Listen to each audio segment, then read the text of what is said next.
पुणे नाशिक रेल्वेची लोकांनी 30 वर्ष वाट पाहिली आणि अचानक सरकार म्हणतंय सॉरी, ट्रेन तुमच्या इथून जाणारच नाही. Pune Nashik semi high speed railway प्रकल्पाला केंद्र सरकारनं तांत्रिक कारणास्तव नकार दिलाय. कारण काय? तर म्हणे आकाशातले तारे आणि आकाशगंगा बघायला एका दुर्बिणीला अडचण येते. एका दुर्बिणीला? आणि म्हणूनच पुणे नाशिक हायवेवर आंदोलन करायला शेतकरी जमले होते का? आणि म्हणूनच हायवे ब्लॉक झाले होते का? सर्व पक्षीय नेते रस्त्यावर उतरले होते का? कारण हजारो कोटींचा एक रेल्वेचा महाप्रकल्प एका रात्रीत कागदावरून पुसून दुसऱ्या शहरात पळवला गेला. शेतकऱ्यांनी आपल्या सुपीक जमिनी दिल्या, कोट्यवधी रुपयांची नुकसान भरपाई वाटली गेली, पण या चूक कोणाची? एका कंपनीचा गलथानपणा की राजकारण्यांची मोठी खेळी? आज आपण उलगडणार आहोत पुणे नाशिक रेल्वेची ती फाईल जिने आज संपूर्ण महाराष्ट्राला हादरवून सोडलं. तेव्हा हा व्हिडिओ शेवटपर्यंत नक्की बघा, कारण या फाईलमध्ये तुम्हाला पुणे नाशिक रेल्वेची सगळी कुंडली कळणार.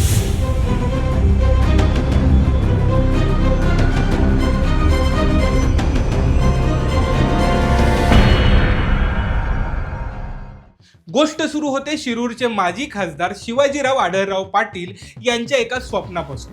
पुणे आणि नाशिक या दोन महाकाय शहरांना जोडणारी थेट रेल्वे. या प्रकल्पाची जबाबदारी दिली गेली महारेल म्हणजेच Maharashtra rail infrastructure development corporation या कंपनीकडे. ही कंपनी महाराष्ट्र सरकार आणि रेल्वे मंत्रालयाची 50-50% संयुक्त कंपनी. महारेलने जो जुना मार्ग आखला तो अगदी परफेक्ट होता, सुमारे 235 किलोमीटरचा. स्टेशन्स कोणती होती?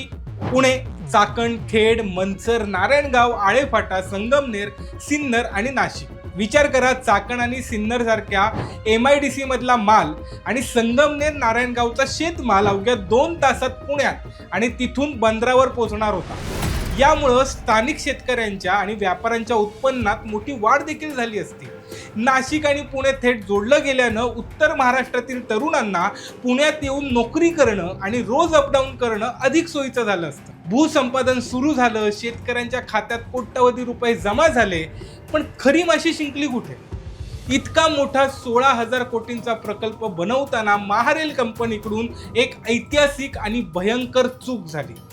नारायणगावच्या खोडद गावाजवळ नॅशनल सेंटर फॉर रेडिओ ॲस्ट्रोफिजिक्सने उभारलेली JMRT जायंट मेट्रोवेव्ह रेडिओ टेलिस्कोप नावाची एक जागतिक दर्जाची रेडिओ दुर्बीण आहे. जगातील 31 देश इथून अंतराळाचा अभ्यास करतात.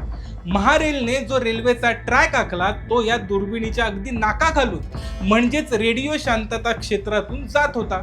जेव्हा 200च्या स्पीडने ट्रेन धावेल तेव्हा विजेच्या तारांमधून जे इलेक्ट्रोमॅग्नेटिक रेडिएशन बाहेर पडेल त्यानं दुर्बिणीचं काम कायमचं ठप्प होणार होतं. आणि हे लक्षात आल्यावर अणुऊर्जा विभागानं आणि शास्त्रज्ञांनं रेड सिग्नल दाखवला आणि रेल्वे मंत्रालयाला थेट सांगितलं की हा मार्ग आम्हाला मान्य नाही. मग प्रश्न असा पडतो की जेव्हा DPR बनवला गेला तेव्हा महारेलच्या इंजिनियर्सला ही भली मोठी दुर्बीण दिसली नव्हती का? या एका चुकीमुळे प्रकल्पाला ब्रेक लागला आणि कोट्यवधी रुपये पाण्यात गेले. आता तुम्ही म्हणाल की यावर इंजिनिअरिंगचा काहीतरी उपाय काढला असेल, एखादा बोगदा बनवला असेल किंवा रस्ता काढला असेल, पण नाही. इथंच एंट्री झाली राजकारणाची.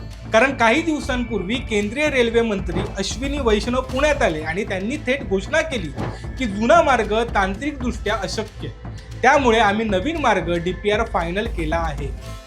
नवीन मार्ग कसा आहे माहिती आहे? स्टेशन्स बघा. आता ही स्टेशन्स पुणे, चाकण, अहिल्यानगर, निंबळक, पुणतांबा, साईनगर, शिर्डी आणि मग नाशिक अशी जाणार आहे. आता तुम्हाला अंतर ऐकून धक्का बसेल, कारण अधिकृत आकडेवारीनुसार पुणे ते अहिल्यानगर 133 किलोमीटर आहे. तिथून निंबळक, पुणतांबा, शिर्डी करत नाशिक सुमारे 197 किलोमीटर. म्हणजे हा नवा मार्ग तब्बल 330 किलोमीटरचा होतोय आणि जुना मार्ग फक्त 235 किलोमीटरचा होता. म्हणजे रेल्वेला जवळपास 100 किलोमीटरचा वळसा पडणार आहे. आता सांगा, एवढा वळसा घालून शेतमाल आणि औद्योगिक माल वाहतूक वेळेवर कशी पोहोचेल? यात राजकारण असल्याचा आरोप होतोय, कारण औद्योगिकरणाला बाजूला सारून शिर्डीसारख्या धार्मिक पर्यटनाला आणि अहिल्यानगर सारख्या विशिष्ट राजकीय मतदारसंघांना फायदा पोहोचवण्यासाठीच ही खेळी केल्याचा थेट आरोप स्थानिक जनता आणि विरोधक करतात. आणि म्हणूनच लोक आज रस्त्यावर उतरून गाड्या जाळतात. आता पुढे काय? यावर उपाय काय? एका दुर्बिणीसाठी शेतकऱ्यांचे संसार आणि राज्याचा विकास उद्ध्वस्त करणं योग्य आहे का? की जगभरात अशा दुर्बिणी जवळून जाणारे बोगदे आणि इलेक्ट्रोमॅग्नेटिक शिल्डिंग वापरून रेल्वे नेली जाते, मग इथं का नाही? जनतेचा हाच रोष पाहून अखेर सरकारला जाग आली.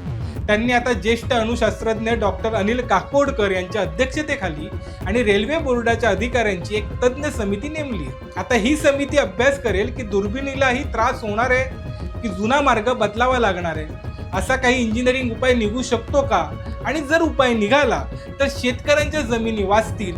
पण जर समितीनेही हात वर केले तर मात्र हा प्रकल्प कागदावरच राहील आणि राजकारणाच्या नव्या ट्रॅकवर धावेल.